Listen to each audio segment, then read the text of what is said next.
Number 3, Iowa State just lost for the second time this week to Kansas State. But this time, Iowa State lost at home.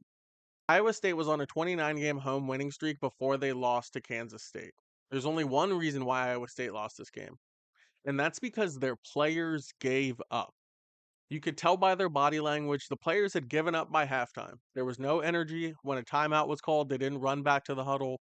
They weren't communicating and they weren't celebrating at all.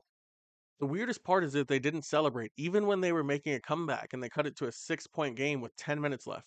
No celebration, just walking back to the huddle casually. Sign the red flag, Iowa State fans. I don't know what that is. I don't know if it's the players. I don't know if it's the coaching. But you guys are the number 3 team in the nation. As a fan base, you need to make a call and say, what is that? What kind of effort is that we're giving at home? Tennessee beat Florida at home. This only tells us if Tennessee beat Florida at home today without Zakai Ziegler and another starter.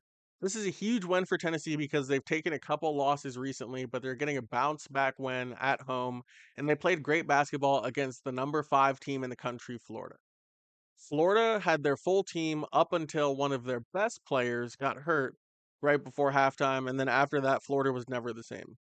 It just makes you question their consistency and how good this team is going to be. Florida could make a long run in March, or they could be one of the historical SEC basketball teams that's just freakishly athletic, and then in March they get upset by a smaller school that's running better sets. Florida basketball is just not consistent. They have great players and they play great games, but it's not all the time. And their best players don't play great all of the time.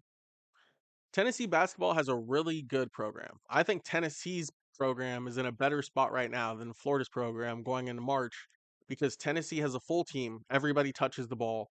They can shoot deep from 3 and they have older guys. Tennessee's just been there before. All Tennessee needs to do is get healthy. To be a great team in March, they just need to get healthy.